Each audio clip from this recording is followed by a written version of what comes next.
Here's a familiar one, but a good one. Another of my favorites, The Lorax by Dr. Seuss. Or, as I've been told, Dr. Seuss. I hear that maybe it's pronounced that way. Who knows? Anyway, The Lorax.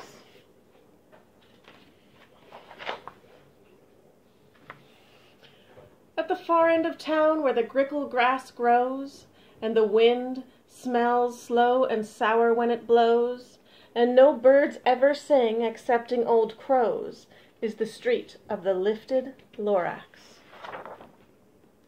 And deep in the grickle grass, some people say, if you look deep enough, you can still see today where the Lorax once stood, just as long as it could, before somebody lifted the Lorax away.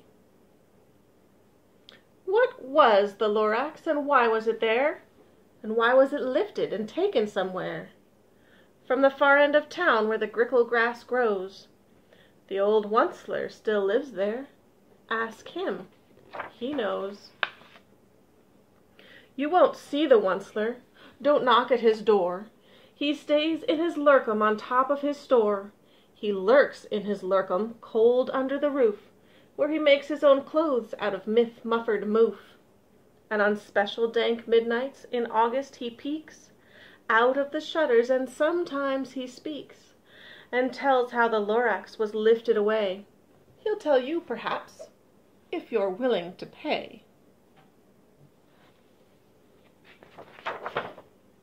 On the end of a rope he lets down a tin pail, and you have to toss in 15 cents and a nail, and the shell of a great-great-great-grandfather snail.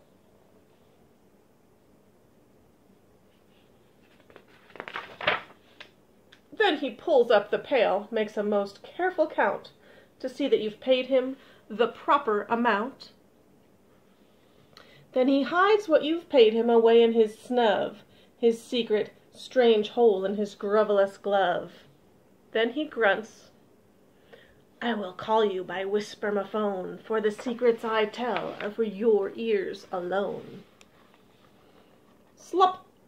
Down slops the whispermaphone to your ear, and the old Onceler's whispers are not very clear, since they have to come down through a snurgly hose, and he sounds as if he had smallish bees up his nose. Now I'll tell you, he says with his teeth sounding gray, how the Lorax got lifted and taken away. It all started way back, such a long, long time back. Way back in the days when the grass was still green, the pond was still wet, and the clouds were still clean, and the song of the Swami Swans rang out in space. One morning I came to this glorious place, and I first saw the trees, the truffula trees. The bright, colored tufts on the truffula trees, mile after mile, in the fresh morning breeze. And under the trees I saw brown barbaloots, frisking about in their barbaloot suits, as they played in the shade and ate truffula fruits. From the rippleless pond came the comfortable sound of the humming fish humming while splashing around. But those trees, those truffula trees! All my life I'd been searching for trees such as these. The touch of their tuft was much softer than silk, and they had the sweet smell of fresh butterfly milk. I felt a great leaping of joy in my heart. I knew just what I'd do. I unloaded my cart. And in no time at all I had built a small shop. Then I chopped down one truffula tree with one chop, and with great speedy speed, and with great skillful skill, and with great speedy speed, I took the soft tuft and I knitted a thneed.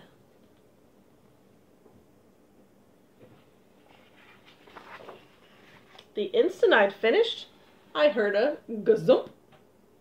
I looked, I saw something pop out of the stump of the tree I'd chopped down. It was sort of a man. Describe him, that's hard, I don't know if I can. He was shortish and oldish, and brownish and mossy, and he spoke with a voice that was sharpish and bossy. "Mister," he said with a sawdusty sneeze, "I'm the Lorax, I speak for the trees. I speak for the trees have no tongues, and I'm asking you, sir, at the top of my lungs." He was very upset as he shouted and puffed, "What's that thing you've made out of my truffula tuft?"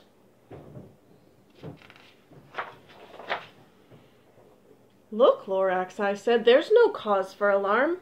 I chopped just one tree. I'm doing no harm. I'm being quite useful.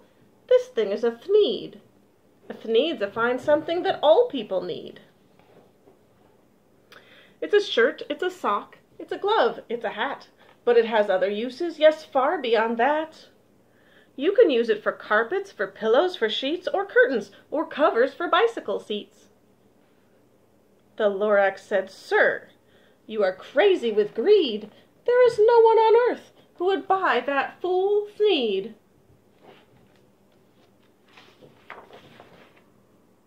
But the very next minute I proved he was wrong, for just at that minute a chap came along, and he thought that the thneed I had knitted was great, and happily bought it for $3.98. I laughed at the Lorax. "You poor stupid guy, you never can tell what some people will buy."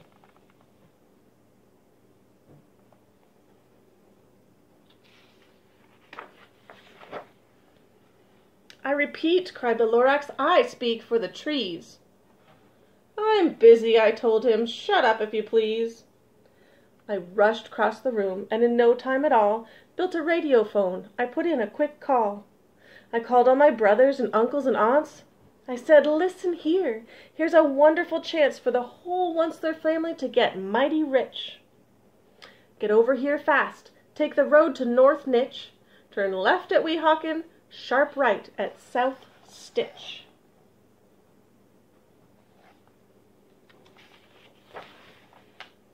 And in no time at all, in the factory I built, the whole Onceler family was working full tilt.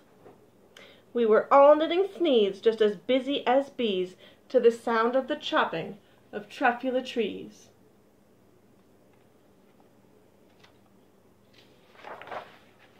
Then, oh baby, oh how my business did grow. Now chopping one tree at a time was too slow, so I quickly invented my super axe hacker, which whacked off 4 truffula trees in one smacker. We were making thneeds 4 times as fast as before, and the Lorax, he didn't show up anymore. But the next week he knocked on my new office door. He snapped, "I'm the Lorax who speaks for the trees, which you seem to be chopping as fast as you please.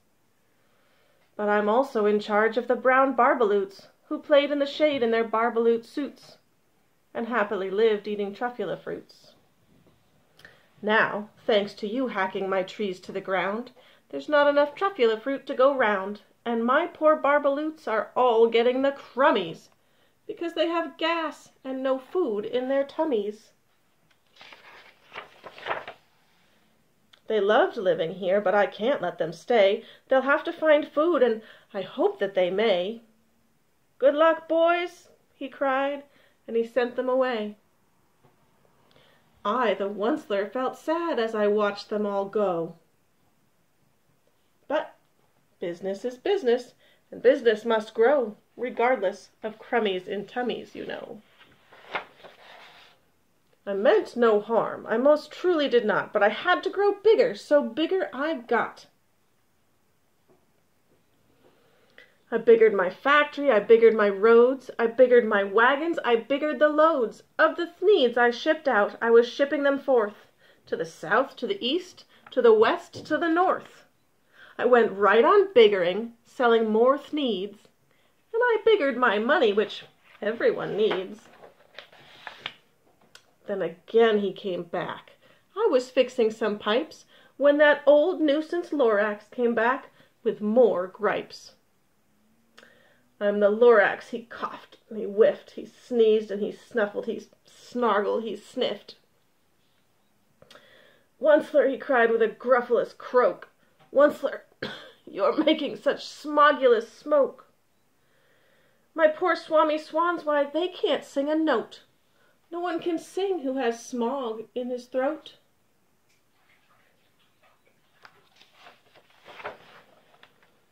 And so, said the Lorax, please pardon my cough.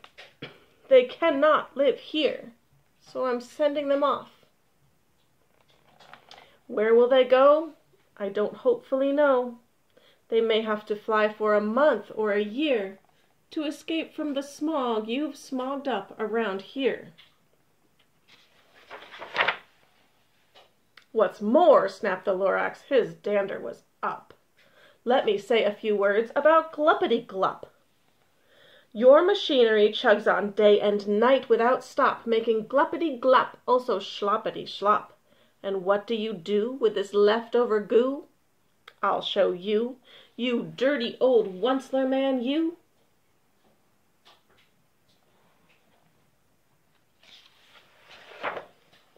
You're glumping the pond where the humming-fish hummed. No more can they hum, for their gills are all gummed. So I'm sending them off. Oh, their future is dreary. They'll walk on their fins and get woefully weary, in search of some water that isn't so schmeary. And then I got mad. I got terribly mad. I yelled at the Lorax, now listen here, Dad. All you do is yap, yap, and say bad, bad, bad, bad. Well, I have my rights, sir, and I'm telling you, I intend to go on doing just what I do. And for your information, you Lorax, I'm figuring on biggering and biggering and biggering and biggering, turning more truffula trees into thneeds, which everyone needs.